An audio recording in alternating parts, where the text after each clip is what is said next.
Wow, I'm a numbers person, but that was a lot of numbers, wasn't it, guys? Dominic, thank you so much for your report on Kentucky's results in Leaders and Laggards study. It was a pretty sobering report today, and today we have an excellent panel of presidents that are going to be giving their reactions to the report and talk about what's going on in Kentucky in higher education.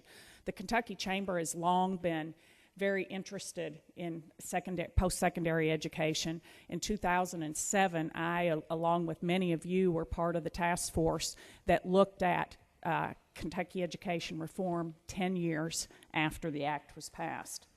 So before we get started, I'd like to introduce our three panelists. Alice Houston is the president of Houston Johnson. That's a privately held company in the automotive industry. Prior to that, she had a long career with the University of Louisville. Our next panelist is Dr. Robert King. Bob became the third president of the Kentucky Council on Post-Secondary Education in 2009. Prior to that, he was the chancellor of the State University of New York, one of the largest comprehensive systems of universities, colleges, and community colleges in the world. And then finally, former Governor Paul Patton. He is the 18th president of the University of Pikeville. He was the first governor in nearly 200 years to serve 2 successive terms.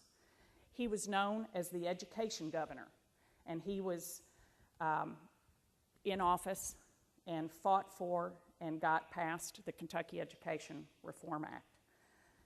So you can see we have 3 panelists that are very engaged in the education process here in Kentucky. And what we're going to do is each of our panelists have been asked to give a 10-minute reaction to the report and their thoughts about education in Kentucky. Then we'll have a few questions, and be thinking of your questions right now, because ultimately what we're going to do is have time, lots of time for you guys to ask questions of the panelists. So without further ado, Alice is going to start. I am going to start, and you will notice that I have a script. These 2 gentlemen do not, but we're going to follow the script so that you can get some idea of what I'm thinking. Paula mentioned that I have spent almost equal number of my professional years in a university setting as Associate Director of Financial Aid, and the remaining years as a business owner with a workforce of primarily entry-level positions supported and augmented by technicians, professionals, and engineers. In addition, our company is an active participant in community engagements, dialogues, and activities. And it is because of all of these combined experiences and exposures, and 14 grandchildren, that the letters and the colors, the ratios, and the grades revealed in this report are more meaningful and challenging, and continue to motivate me to participate and engage in discussions such as these. As I review this data, I find that I am still debating the question that Booker T. Washington and W.E.B. Du Bois debated nearly 120 years ago, and that I researched almost 40 years ago, and that is essentially, to what purpose do we educate our populace? Is the purpose of higher education to fulfill a utilitarian role, specific jobs, skills, tasks, functions, or activity? Or is it to prepare the individual to think, create, innovate, learn, and have deep knowledge and complex cognitive skills? A session a couple of years ago with our community leaders, civic and institutional presidents, struggled to identify specific skills that the business community wanted from education. I dare say that even if I addressed this body, you would come up with disparate skill requirements that you wanted from your own workforce. It is in this economic environment with significant cuts in funds to public higher education, does one have to be sacrificed for the other? I find that 40 years later, I'm still conflicted on the role of higher education, and therefore on the measurables and other instruments of accountability that should be utilized in evaluating real as opposed to numerical success. Regardless of its role, there are certain truisms that have come to be accepted and have been true for centuries. Educational attainment or lack thereof is the most important factor in an individual's success to economic betterment, access to health care, avoidance of the criminal justice system, stable housing, and occupation. The facts show that college graduates on average earn about $650,000 more than high school graduates over a 40-year work life, according to a recent Pew report based on the census data. Education is the single thread that holds the key for what our community and our Commonwealth want.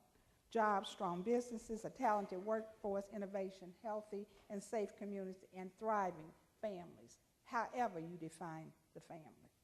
What I'm sure that there are those in the educational community, and even some of you in the audience, who would intensely debate the accuracy of the specific methodology utilized in this grading report.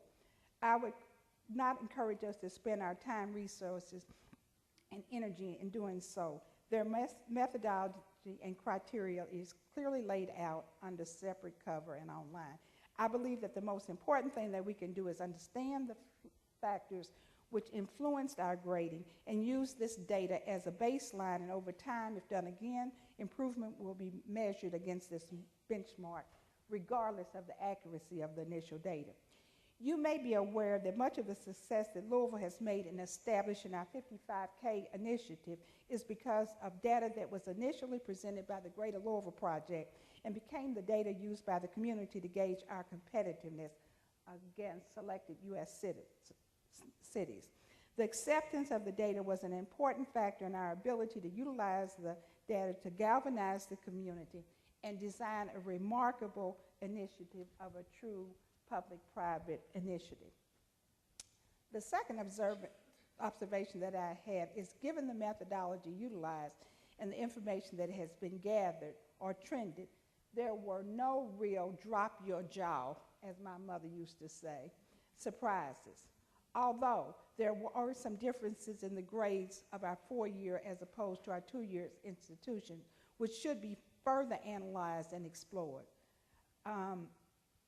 And to really understand what the 2-year institutions are doing well and how they're doing it, so that we can engage so similar practices, if applicable, in a 4-year institution. Given the time restraint and my interest in hearing your questions, I will highlight a few of my other reactions that particularly struck me. The first was in the area of student access and success. The grade of D for the 4-year institution and B for the 2 years was quite interesting. And yet I was particularly interested in how they incorporated the percentages of students receiving Pell Grants and other need-based financial aid as a factor of an institution's commitment to meeting the needs of low-income students. I think that this is really important, especially in a commonwealth such as ours. And then it was particularly heartening to see that our 2-year institutions ranked as a B in success and access, not necessarily because of the retention rate, but because primarily of the number of certificates that were awarded. The second note was the cost effectiveness and efficiencies. And I remember several years ago being on a governor's task force on higher education, and one of the senators was delving into the cost of education, and me being in financial aid, you know, I couldn't understand. He kept asking about cost of education. I wanted to say, go online and look. The cost of education is given for every single institution. That's not what he was talking about.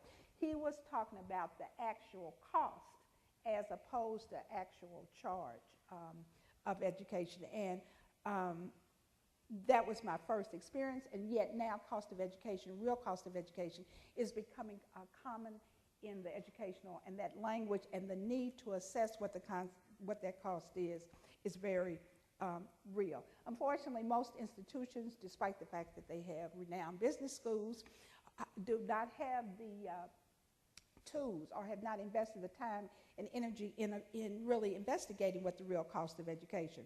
But I don't know of one business that operates a budget or resources comparable to our public institutions that don't know what the cost of doing business is by division, segment, department, vehicle, widget, whatever you have. We should expect the same for courses, programs, certificates, and degrees. This can and should be separated from administrative services, research, athletics, and other kinds of things, and improving educational accountability systems in order to be able to accurately advocate, defend, is something that we have to do. I'm going to move forward. I mentioned, in the beginning of this dialogue, I mentioned that educational attainment was the key to economic stability and upward mobility. This is only true if the degrees and credentials attained are valued in the marketplace and one can find and continue employment. Therein lies the rub.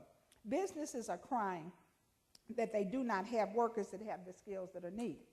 There are those who believe, conversely, that there are sufficient people in the marketplace currently, but that we as business owners not have any desire to invest in training on our dime, and that we are unwilling to pay wages of individuals in the workforce that possess the skills, that apprenticeship programs are on the decline, and that when training or investment is made by us of an individual, we are scared that that will require us to pay higher, or that the individual will leave.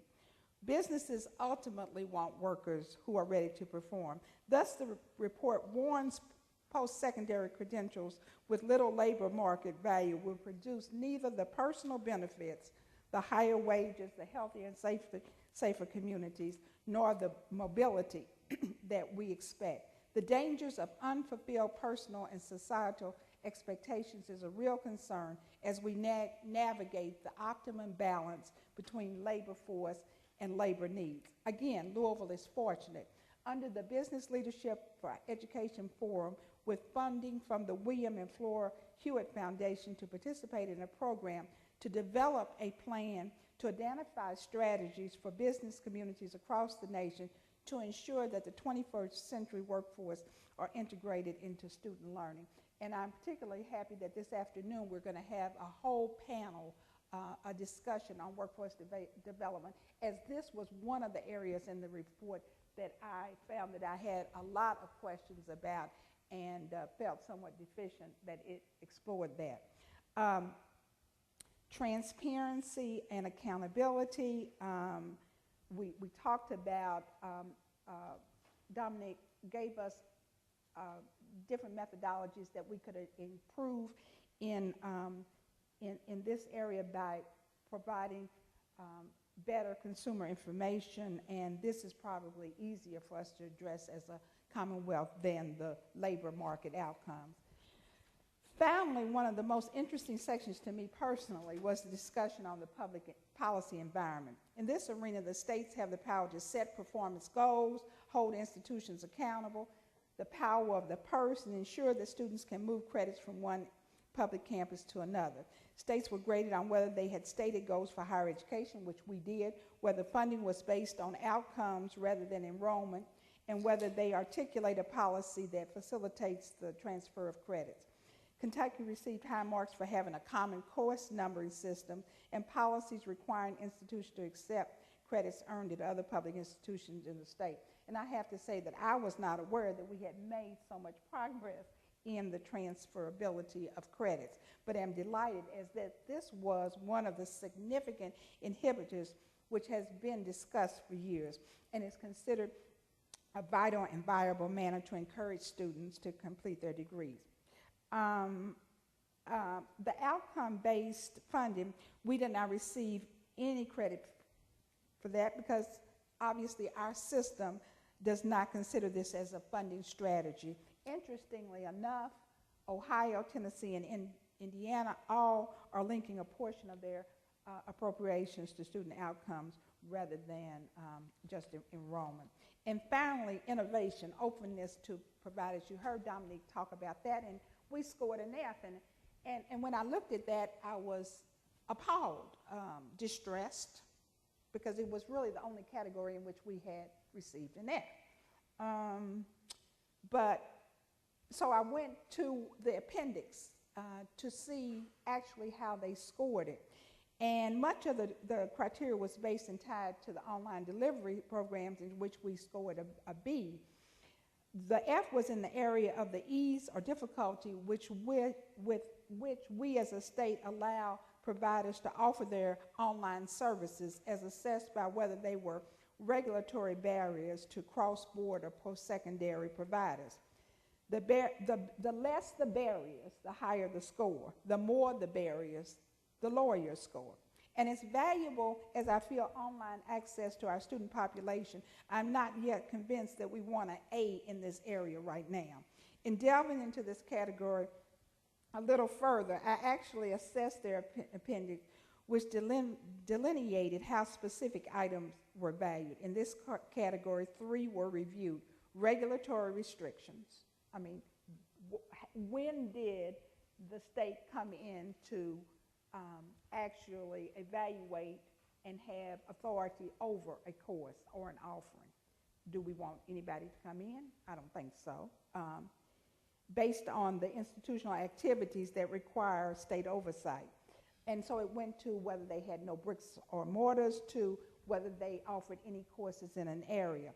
The other area was the financial burden. What was the fee for an institution coming in to offer a course? Was it $500 a course, thousands of dollars, or was it free? And then the approval process. Did they just fill out an application, accept the accreditation of whatever accrediting agency was, or did the courses have to be approved by all of the institutions in the state? Minimum confirmation to accrediting body. Somewhere between A and F is the right answer, and mix, especially for a state with so many underachievers, first generation college going. A commonwealth in transition. There is no doubt that online learning and offerings will become a permanent, viable, visible fixture in our educational toolboxes, and we would be the better for it. Right now, I believe online learning is somewhat analogous to disruptive innovation. Some of the offerings are not at the quality that we would maybe want them to be, but over time they will improve and force all institutions to better their product and offerings. That's probably it for me. Thank you, Alice. Thank you very much. Next, we're going to hear from Bob King. I have a PowerPoint. I'm not going to use all of it, but I thought a couple of them would be valuable, but I need the clicker. And do you have it on the? I do. Thank you. I got to figure out. We're going to get it up here. Well, first, while the technology is getting ready to work, while we are obviously disappointed in some of the grades, the general thrust of the recommendations in the report we totally agree with. There are a number of things that are in place today that weren't in place just a year ago or 2 years ago that we believe will put in motion the types of strategies that will give us the kinds of improvements and frankly meet the objectives that were set back in 1997 when this fellow to my right was governor and he persuaded the legislature to adopt then House Bill 1, which was the Higher Education Reform Act. The goals there were largely to bring the attainment level of Kentuckians up to the national average, certainly for our working age population and what we would call today young adults between the ages of 25 and 44. We don't have it? Don't have it yet, it's coming. Oh, okay. Well, let me share with you that in terms of, I guess I can sit down, student access and success, while the grades for the four-year institutions are disappointing, in terms of access, What the report didn't address was whether or not we make access to our institutions available in terms of admission criteria, number one, and number two, in terms of financial resources. And while every state has access to the federally financed Pell Grants, not all states have as generous a financial aid package as exists here in Kentucky. We have a combination of resources funded principally through proceeds from the lottery, which now exceed about $180 million a year, that are made available through the Keys Scholarship, which are funds that are earned by performance in high school, and need-based aid in terms of the CAP and KTG programs. CAP is limited exclusively to students attending the public institutions. CAP is available to students attending both public and private. KTG is limited only to those students attending private and independent colleges. The combination of those resources, along with institutionally provided scholarships, has helped significantly increase access to all of our institutions and has increased enrollment over the last decade by nearly 30% in terms of students coming out of our public schools. We have two big challenges beyond that. One is an issue that really came to fore this last session through Governor Patton's raising the issue of the disproportionate availability of access to baccalaureate level education in many of the rural parts of our state, and as well as in certain areas in some of the larger urban communities. One of the things that we are in the process of developing, particularly for what we call our adult, working age adults who have finished high school, maybe started college but never completed, and now 10, 15, 20 years into their working life see a need to come back and get a bachelor's degree, is the legislature in this last session approved the development of something called Commonwealth College, which will be targeted at working adults and will provide access to baccalaureate degrees available at literally every location where our community and technical colleges have facilities. There's over 64 of those around the state. And this is something that will be developed. It will be, I think, a great boon to our employers. And we hope that there will be support from the business community to provide some support for your employees who want to go back and get a bachelor's degree. They'll be able to do it, getting credit for prior learning, getting credit for relevant work experience, getting courses offered at the times of the day and days of the week that fit with their work schedule, and to penetrate those areas that for decades have gone inadequately served in terms of access to baccalaureate education. In terms of success, which is really at the core of all of our concerns, is not just that we get students to attend, but we get them to complete and earn those degrees and assure that the degrees that they earn actually stand for something and represent a level of knowledge that is commensurate with whatever the degree is, whether it's an associate degree, a bachelor's degree, master's, professional degree, etc. There is enormous attention being paid today at every one of our campuses in terms of not just getting kids in the front door, but making sure we get them through to graduation. We are participating, and the report references this, in a large national effort called Complete College America, and actually have gone beyond that. We have contracted with a program called the Education Delivery Institute. This is something some of you may be familiar with Sir Michael Barber. This is an organization that he created here in the United States. They provide deep support and strategies to campuses. 5 of our baccalaureate campuses, these are the public institutions, and all of KCTCS are participating. And all of the work that's going on there is directed at understanding how we can better assure that more of our students will complete their degrees and complete them on time.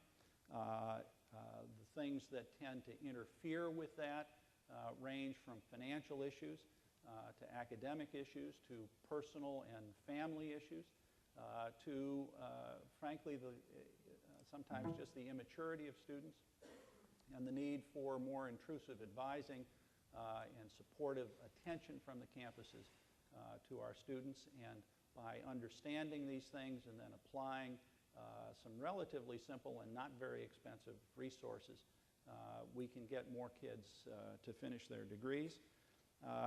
In terms of efficiency and cost effectiveness, I will tell you that part of the reason that KCTCS earned an A is because they are getting more of their students to graduate, but it's also because we have in our state, contrary to popular belief, no funding formula. And so in the last several years, the enrollment at KCTCS has increased by over 10 or 11,000 full-time equivalent students. And they have actually been receiving less state support. So as their enrollment goes up, as their graduation rates are improving, but the funding is actually either flat or going down, it makes them appear quite efficient. I guess that's good in one sense. For the four-year institutions, as more attention is now being paid to increasing graduation rates, you will see success improve there. I'm quite confident of that. And in so doing, the funding, which is also declining there and not related to enrollment, will, I think, drive that effectiveness or efficiency number up. Whether that's really what we want long term, we always want to be efficient, clearly, but there are some limits which I'll talk about in just a minute. In terms of transparency and accountability, there is now today a very usable dashboard that will give you very easy access to information both on a statewide basis, on a regional basis, and by institution.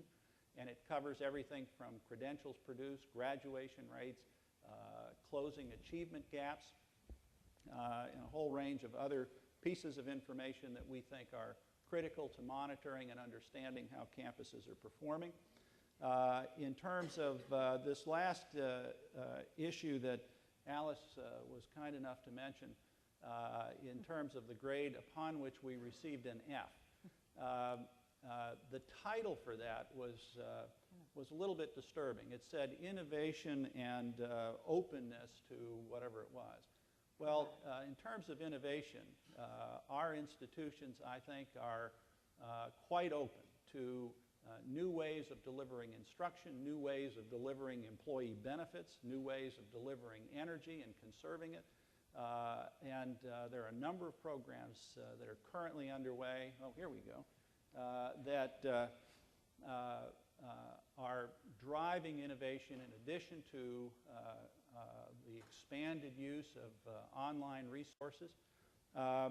But on the openness side, we have made essentially a policy judgment that we are charged in our office by the legislature with providing a consumer protection responsibility to Kentuckians. And in our view, that consumer protection obligation doesn't mean that we keep out of the state providers from other states, whether they are public institutions, private institutions, for-profit or non-profit. But it does mean that when we permit them to do business in our state, that they meet appropriate criteria in terms of assuring the students that they will get a credible education and a degree that will be recognized in the marketplace. To that extent, we are pretty rigorous and probably more rigorous than other states, but what we find from time to time is providers who attempt to come into Kentucky or sometimes come in and start to do business, but then we learn that commitments that they made about faculty don't quite measure up. And we've actually had instances where we have people who've earned an associate degree teaching baccalaureate and master's level courses. They're simply not qualified to do that. Or in one instance, somebody who had a master's in fine arts was being called upon by their employer to teach a course in international finance and risk management in terms of capital financing.